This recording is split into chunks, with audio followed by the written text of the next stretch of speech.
Hello everyone, this is ANURADHA Sharma and you're watching my channel IELTS with ANURADHA. The test is in 4 sections. At the end of the test, you will be given 10 minutes to transfer your answers to an answer sheet. Now turn to Section 1. Section 1. You will hear a woman phoning a box office to ask about a festival in the town of Kenton. First, you have some time to look at questions 1 to 5.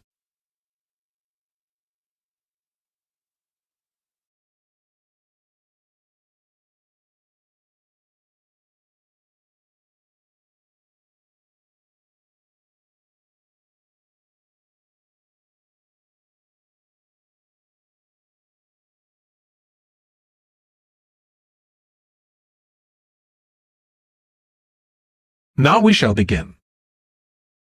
You should answer the questions as you listen, because you will not hear the recording a second time. Listen carefully and answer questions 1 to 5. Good morning, Kenton Festival Box Office. How can I help you? Oh, good morning.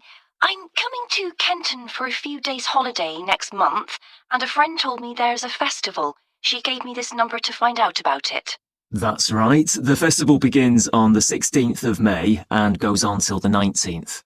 Oh, that's great. I'll be there from the 15th till the 19th. So, could you tell me the programme, please? Well, on the first day, there's the opening ceremony in the town centre.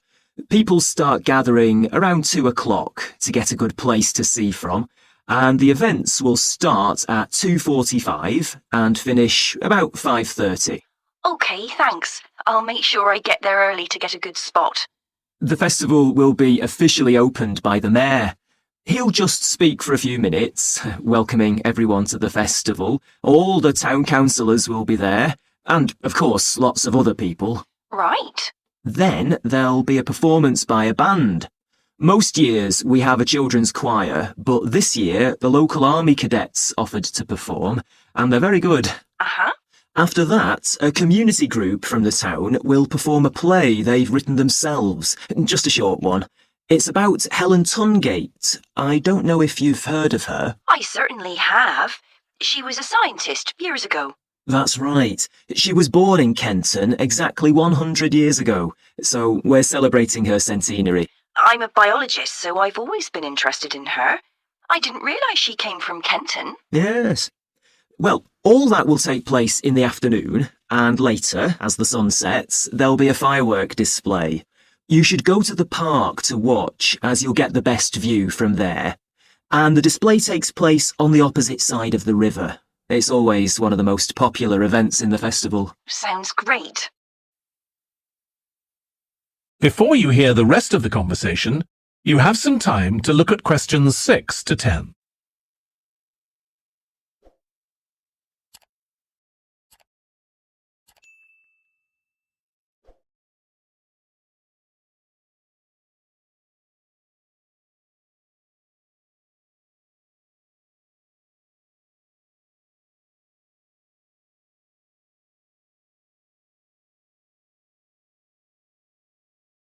Now listen and answer questions 6 to 10. And what's happening on the other days? There are several events that go on the whole time. For example, the students of the art college have produced a number of videos, all connected with relationships between children and their grandparents. That sounds interesting. It makes a change from children and parents, doesn't it?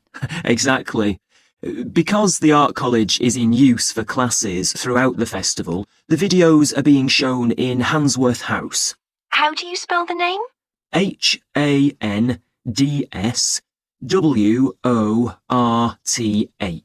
Handsworth House. It's close to the town hall. Right. Now, let me see, what else can I tell you about? Are there any displays of ballet dancing? I'm particularly interested in that, as I do it as a hobby. There isn't any ballet, I'm afraid, but there'll be a demonstration of traditional dances from all round the country. Well, that'd be nice. Where's that being held? It's in the market in the town centre. The outdoor one, not the covered market. and it's on at 2 and 5 every afternoon of the festival, apart from the first day. Lovely. I'm interested in all kinds of dancing, so I'm sure I'll enjoy that. I'm sure you will. And I'd really like to go to some concerts, if there are any. Yes, there are several. 3 performed by professionals and 1 by local children. And where is it being held? It's in the library, which is in Park Street, on the 18th at 6:30 in the evening. I presume I'll need tickets for that. Yes, you can book online, or you can buy them when you arrive in Kenton, either at the festival box office or from any shops displaying our logo in the windows. Well, I think that'll keep me busy for the whole of my stay in Kenton. Thank you so much for all your help. You're welcome. I hope you enjoy your stay. Thank you. Goodbye. That is the end of section 1. You now have half a minute to check your answers.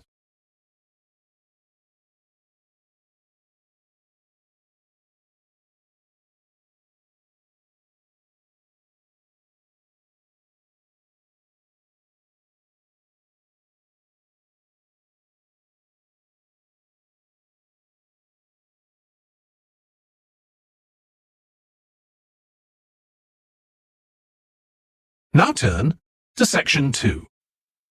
Section 2. You will hear a man talking to a group of people about a tour of theatres in the city of Munich in Germany that he has arranged for them. First, you have some time to look at questions 11 to 15.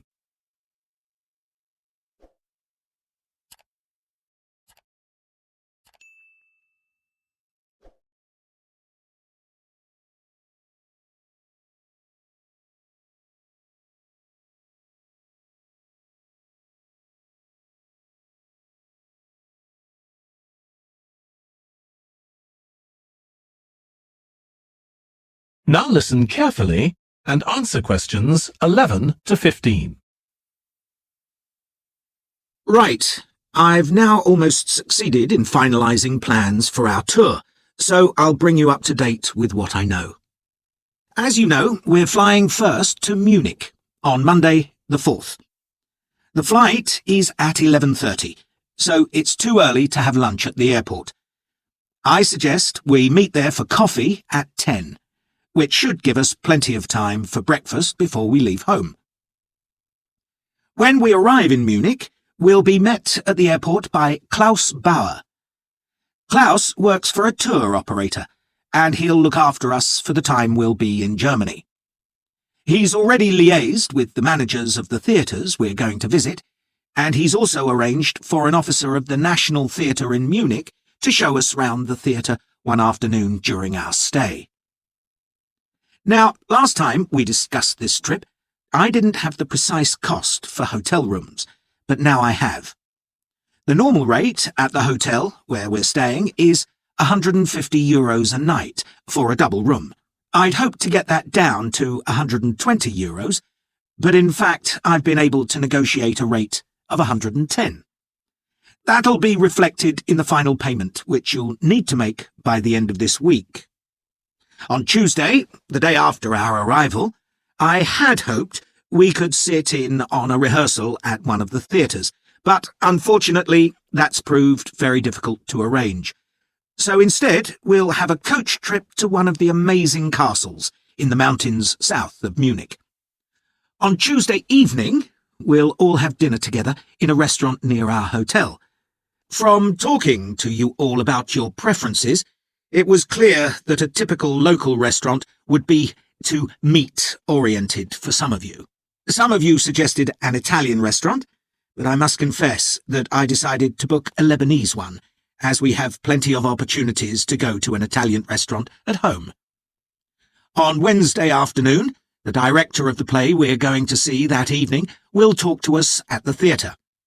She'll describe the whole process of producing a play, including how she chose the actors, and, as the play we're going to see is a modern one, how she worked with the playwright. Before you hear the rest of the talk, you have some time to look at questions 16 to 20.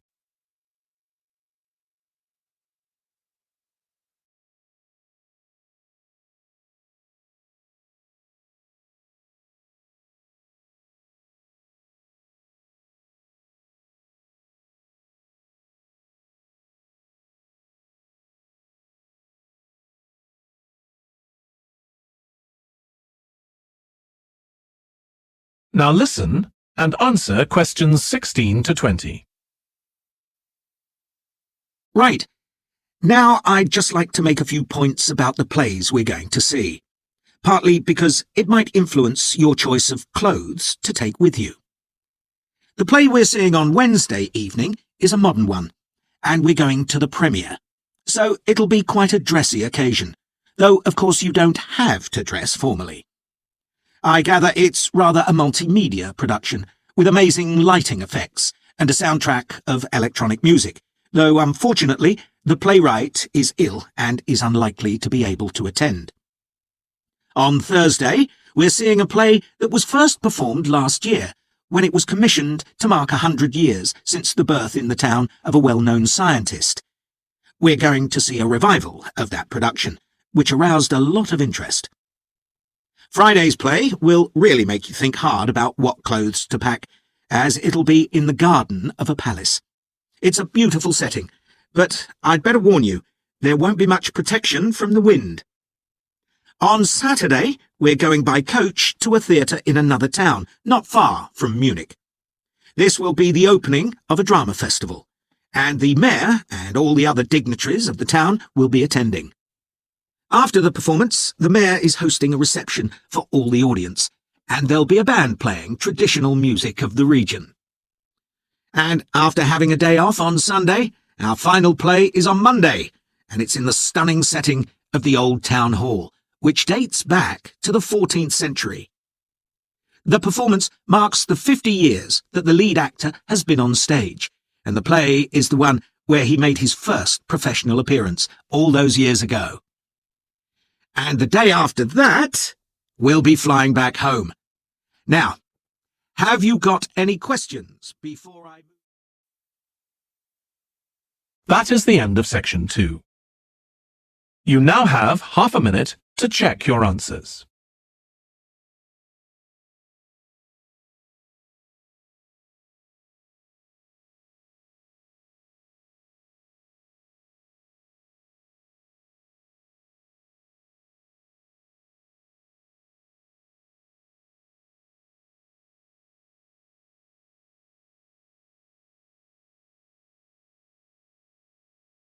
Now turn to section 3.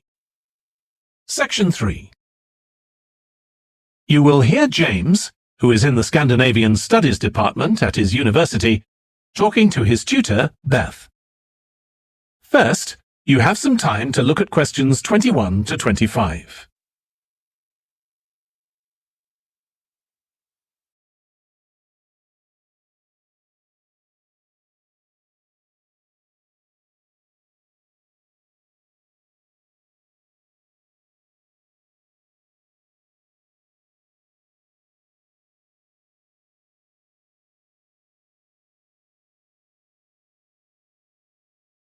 Now listen carefully and answer questions 21 to 25. Oh, good morning. You must be James. I'm Beth Cartwright. Please call me Beth. Thank you. Now, as this is your first tutorial since you started on the Scandinavian Studies course, I'd like to find out something about you. Why did you decide to take this course? Well, my mother is Danish, and although we always lived in England, she used to talk about her home a lot, and that made me want to visit Denmark. We hardly ever did, though. My mother usually went on her own.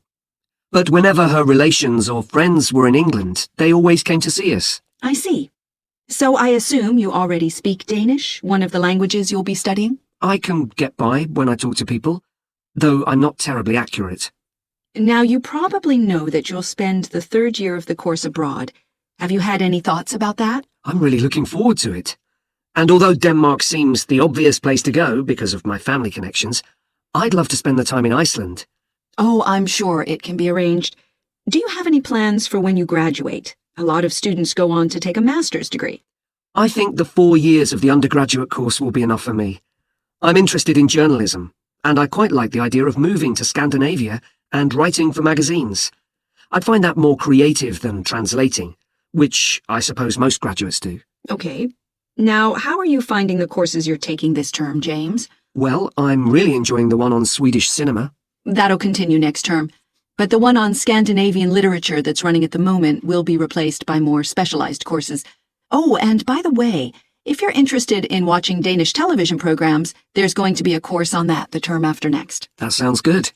Have you started thinking about the literature paper that you have to write in the next few weeks? Yes, my first choice would be to do something on the Icelandic sagas. The trouble with that is that a lot of people choose that topic, and it can be difficult to get hold of the books you'll need. Why not leave that for another time? Right. You might find modern novels or 19th century playwrights interesting. I've read or seen several plays in translation, so that would be a good idea. Fine. I'll put you down for that topic. Right, so what would you advise me to aim at in the paper? First, I suggest you avoid taking one writer and going into a great deal of detail. That approach certainly has its place, but I think you first need to get an understanding of the literature in the context of the society in which it was produced, who it was written for, how it was published, and so on. I also think that's more fruitful than placing it within the history of the genre. Okay, that sounds reasonable. Before you hear the rest of the discussion, you have some time to look at questions 26 to 30.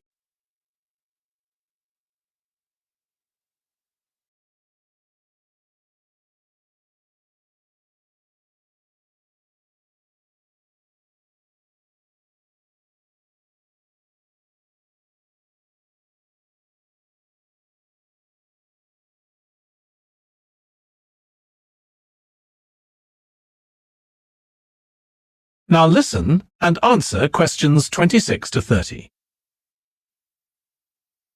Could I ask for some advice about writing the paper I'm working on about the Vikings? I have to do that this week, and I'm a bit stuck. Of course. Have you decided yet what to write about? No, I haven't. There's so much that seems interesting. Viking settlement in other countries, trade, mythology. Well, what I suggest is that you read an assignment a student wrote last year, which is kept in the library. It's short and well-focused, and I'm sure you'll find it helpful. I'll give you the details in a moment. Textbooks usually cover so many topics, it can be very difficult to choose just one. Okay. I've got a DVD of the film about the Vikings that came out earlier this year. Should I watch that again? If it's the one I am thinking of, I'd ignore it. It's more fantasy than reality. But I've got a recording of a documentary that you should watch. It makes some interesting and provocative points, which I think will help you to focus your topic. Right. So then, should I work out an outline? Yes, just headings for different sections at this stage. And then you should start looking for suitable articles and books to draw on, and take notes which you organize according to those headings. I see. Then put short phrases and sentences as bullet points under each heading. Make sure that this skeleton makes sense and flows properly before writing up the paper in full. Okay. Thanks, that's very helpful. That is the end of section 3. You now have half a minute to check your answers.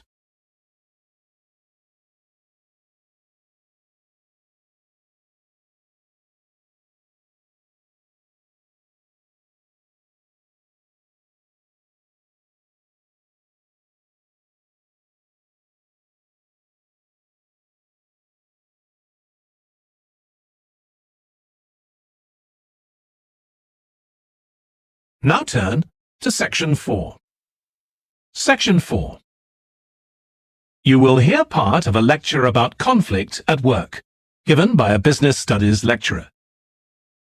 First, you have some time to look at questions 31 to 40.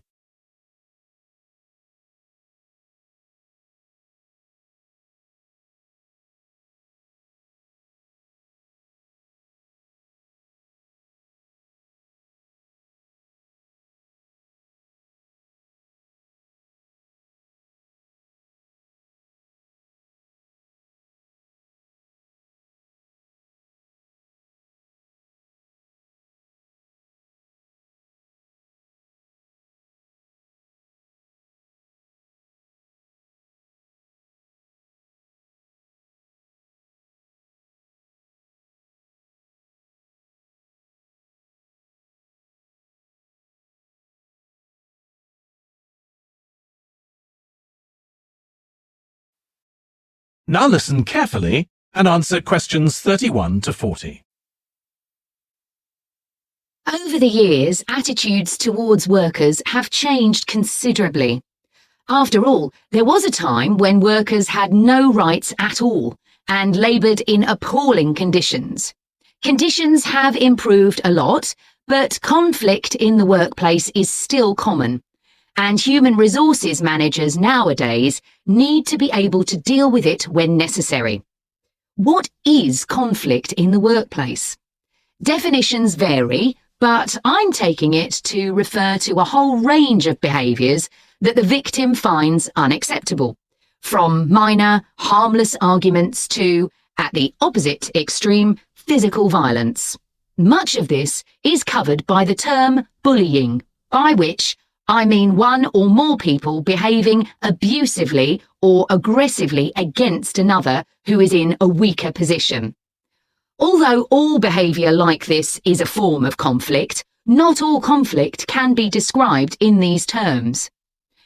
As with all human behaviour, there are numerous reasons for it, but often it's caused by someone who feels the need to show their superiority over someone else in order to feel that they aren't at the lowest level in a hierarchy or a group of people. In some cases, one person simply dislikes the other on the basis that the personality of one is in some way incompatible with that of the other person. A general habit of optimism in one person could make them intolerant of a colleague who's constantly pessimistic. Not that that justifies treating them badly, of course. Some conflicts arise when people are more interested in promoting themselves and their team than in the company as a whole.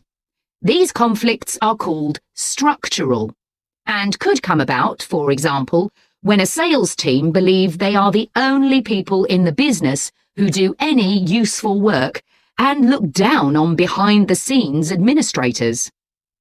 Conflict obviously affects the individuals concerned.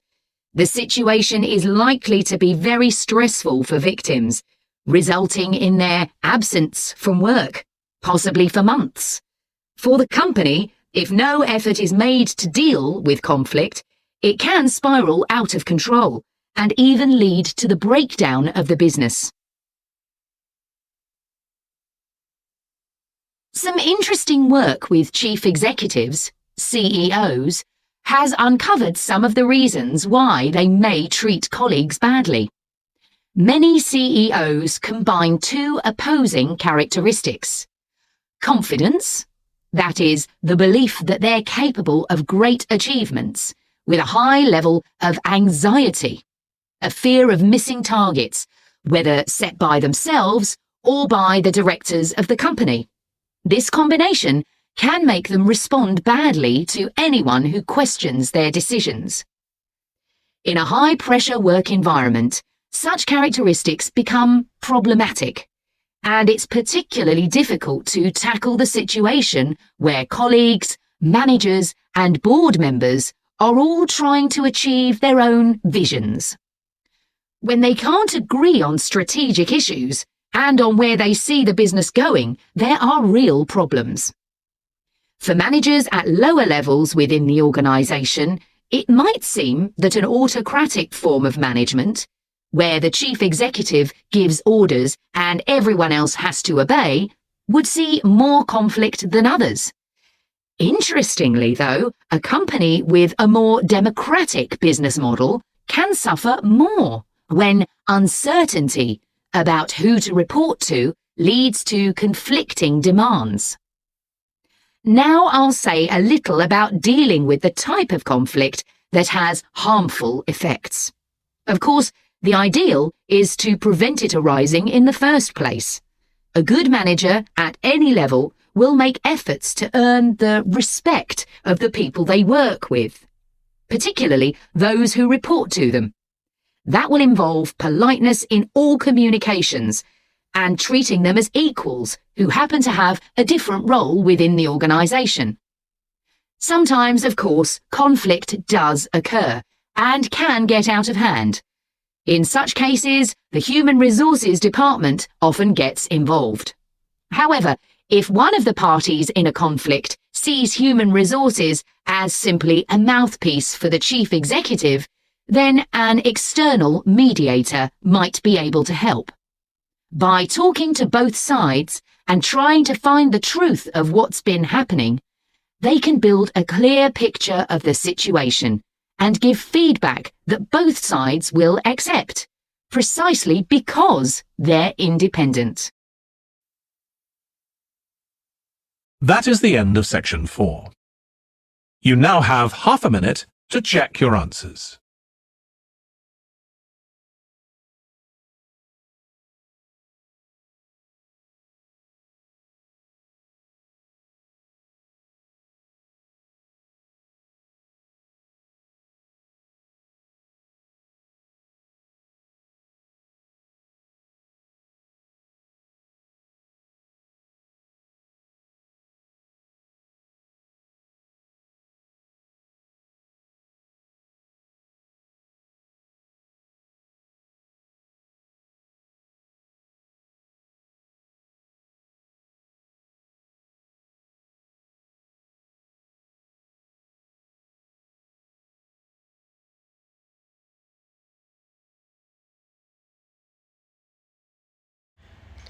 Thank you for watching and stay tuned for more videos.